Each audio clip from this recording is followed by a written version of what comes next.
In 1856, Ferdinand Heim immigrated from Prussia to Missouri. Ferdinand then quickly entered the brewing business, and Ferdinand owned a brewery in Manchester, Missouri. Ferdinand's three sons, named Ferdinand Jr. Heim, born in 1862, Joseph J. Heim, born in 1860, and Michael G. Heim, born in 1865, all moved to Kansas City and expanded the Heim brand in the East Bottoms in 1884. The Heims quickly became the largest pre-prohibition brewery in Kansas City. However, their location wasn't easily accessible to the public. To help the financial state of the company, the Heim brothers decided to create a streetcar and began construction in January 1899. The streetcar line went from the city market to the East Bottoms, leading to the brewery. The streetcar line finished and opened in November of the same year, and the streetcar cost about $96,000 to complete.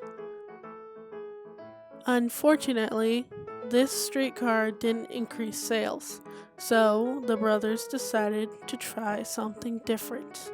One of the brothers in the late 1890s was in Italy, and he went to the Vatican Gardens, and upon coming home, had a eureka moment.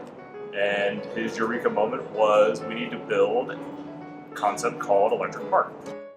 Electricity was a relatively new invention that was very popular at the time. So, the Heim brothers decided to construct an electrical-powered amusement park to expand their business ventures, which donned the name Electric Park. In 1899, with the construction of the amusement park at Chestnut and Gwinnett land to the north of the brewery, the construction was finished in 1900. With the 100,000 lights that outlined the building and rides, the park was often called the Great White City of Brush Creek Valley.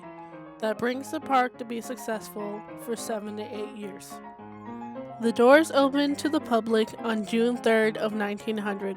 Approximately 53,000 people attended the opening. The entrance to Electric Park was 10 cents, around $3.50 today, and they also had a theater, which was 20 cents, around $7.10 to enter. This park had everything you will want, which made it more family-friendly and fascinating to the public. It concluded with a theater for vaudeville performances, a band shell, an electric fountain with living acts in the center, and women in gossamer costumes emerging from a fountain. Even their first roller coaster. The roller coaster was named the Loop-de-Loop. The ride had no seatbelts, and the passengers would travel 1,200 feet into the air within 40 seconds, traveling as fast as 60 miles per hour. Surprisingly, there were no deaths caused by this ride. The ride was going so fast, you didn't have time to fall out. Unfortunately, all that stands today of the Heim Brewery down in the East Bottoms is the old bottling plant that was taken over by J. Rigger and Company and is still preserved today. First Electric Park was built more as truly a social scene. A few rides, not really ride intensive, but truly it was a social environment. It was a place to listen to bands, it was a place to go to a theater, it was a place to socialize and drink, and it was a place to be seen. Women would wear sundresses, men would wear three-piece suits. Electric Park was so popular that people across the state line and Native Americans came to visit. It even increased tourism in Kansas City with a streetcar that left every 2 minutes in order to transport passengers to Electric Park. After the success of the first Electric Park, the Heim brothers decided they needed something bigger and better, and moved closer to the population. They also needed more room with the hundreds of thousands of people visiting every day. Businesses were moving south, and the Heim brothers decided to as well. So for $46,000, Michael Heim bought 46th and Paseo to be the site of the new Electric Park. And their very final season down in the East Bottoms, which after 1906 they relocated it to 46th and Paseo, where they built the second iteration of Electric Park, and it looked much more like a modern-day amusement park.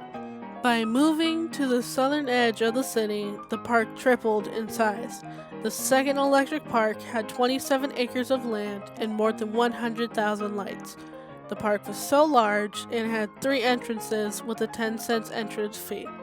The new electric park included a half-mile covered and paved promenade that led patrons to concessions from the entrance.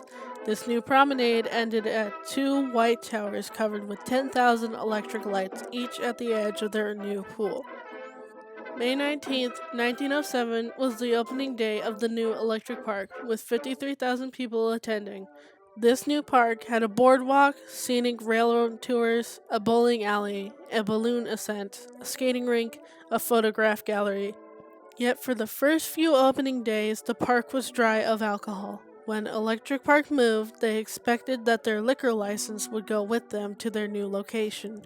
But they knew the 12th Ward, where the park was located, was opposed to granting anyone a license, and the police board made it clear they weren't going to grant them a transfer of the license.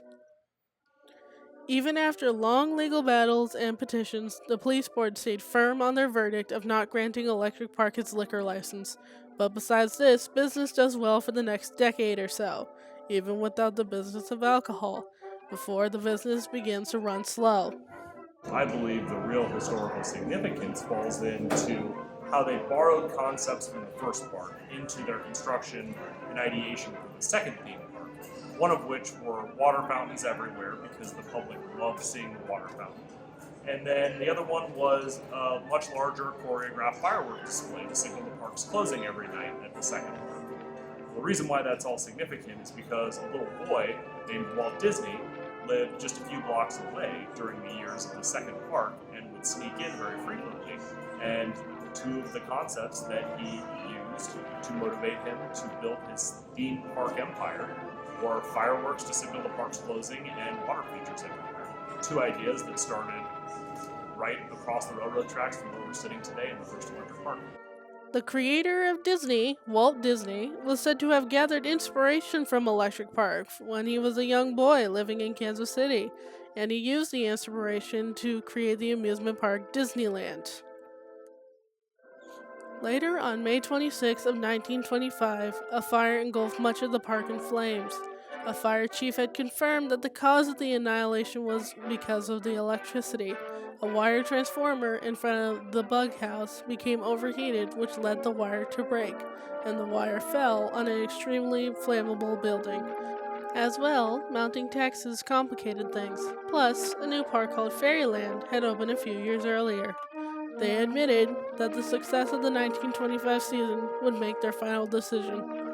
The Heim brothers didn't want to end their amusement park reign on a negative note, so the decision was to continue their plans that season, and it was said on their opening day that the damage was scarcely noticeable. Profits were lower than anticipated, and the decision to close Electric Park was reached. August 1925 was the final month of the Electric Park era. A Mardi Gras celebration and a corn carnival were the final festivities. The pool and dancing hall was all that remained of the park until a fire in 1934 destroyed the final pieces of the park, and thus that concluded the era of Electric Park. Although the legacy of Electric Park is gone, Andy Rieger and the J. Rieger and Company have created a garden bar at the distillery in the old Heim bottling plant to pay homage to Kansas City's first amusement park, Electric Park.